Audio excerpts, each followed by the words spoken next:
In the 3 months since the spring semester wrapped up, Columbia has continued its run in the national headlines, from a hacker stealing data to the university reaching a settlement with the federal government. Here are 6 of the top stories you may have missed this summer. On June 20th, Mahmoud Khalil was released after 104 days in immigration and customs enforcement detention. The recent Columbia grad, a lawful permanent resident with no criminal record, had been detained in a facility in Louisiana following his arrest by ICE at his university-owned residence in March.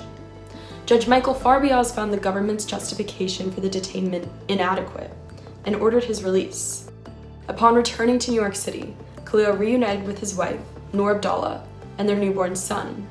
A few days later, Khalil delivered his first public address since his release, speaking at a rally outside of the Cathedral of St. John the Divine alongside fellow pro-Palestinian activists.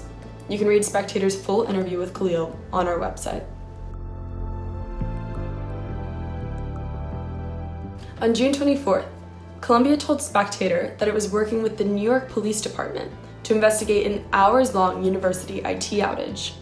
Bloomberg reported about a week later that a hacker had stolen data from university applicants dating back decades. The university released a statement at the time alleging the hacker had targeted Columbia with the goal of, quote, furthering their political agenda. On August 7th, the university began informing impacted employees, students, and applicants by mail that their personal information, including social security numbers, was among the data stolen in the cyber attack. The investigation remains ongoing.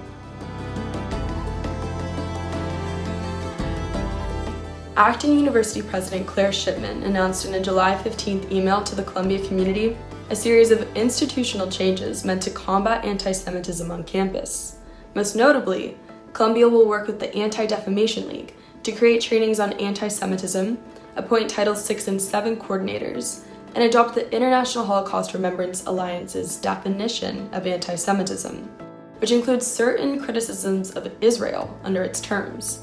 The announcement comes a week after Barnard said it would implement similar policies as part of its settlement with Jewish students who had filed an anti-Semitism lawsuit. In the same email, Shipman wrote that the university would not recognize or meet with Columbia University Apartheid Divest, a coalition that has spearheaded the pro-Palestinian movement on campus.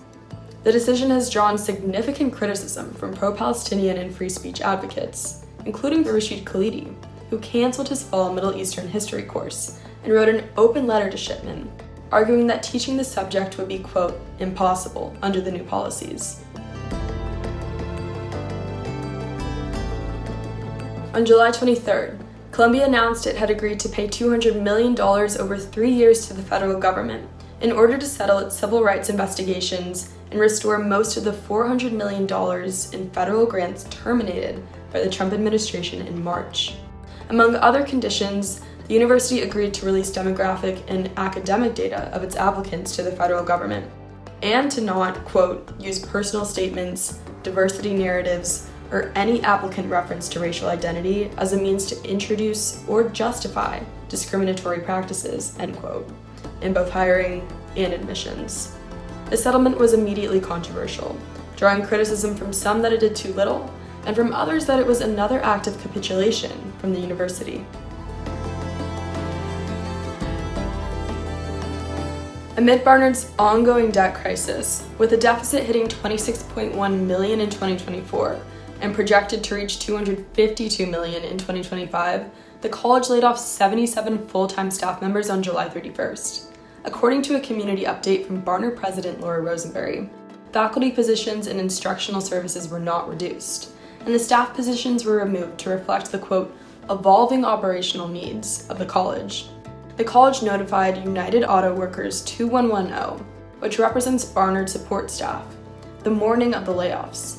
Olga Brodostova, president of the union, asked the college to bargain over the layoffs that morning, but said they refused, adding that, quote, what they're doing is disrespectful and violates our rights as the union.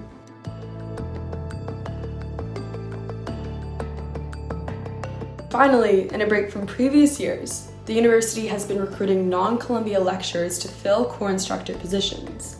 Normally, around 30 Columbia doctoral students teach core classes through the core preceptorship, which offers a year of benefits including funding, healthcare, and a guaranteed visa renewal for international students. But thus far, no Columbia applicants have been appointed to those roles. The shift comes amid stalled negotiations between the university and student workers of Columbia United Auto Workers, the union that represents more than 3,000 graduate and undergraduate students providing research or instructional labor to the university. On August 8th, the university filed an unfair labor practice charge against the union, alleging that it violated the National Labor Relations Act by not bargaining in, quote, good faith. In an interview with Spectator, Union President Grant Minor refuted the university's charges, arguing that administrators have made excuses to avoid meeting with union representatives. With no contract in place for the 2025-26 school year, union members could go on strike in the fall.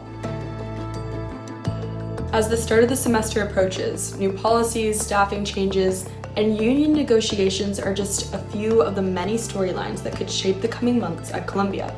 Follow Spectator to keep up with new developments.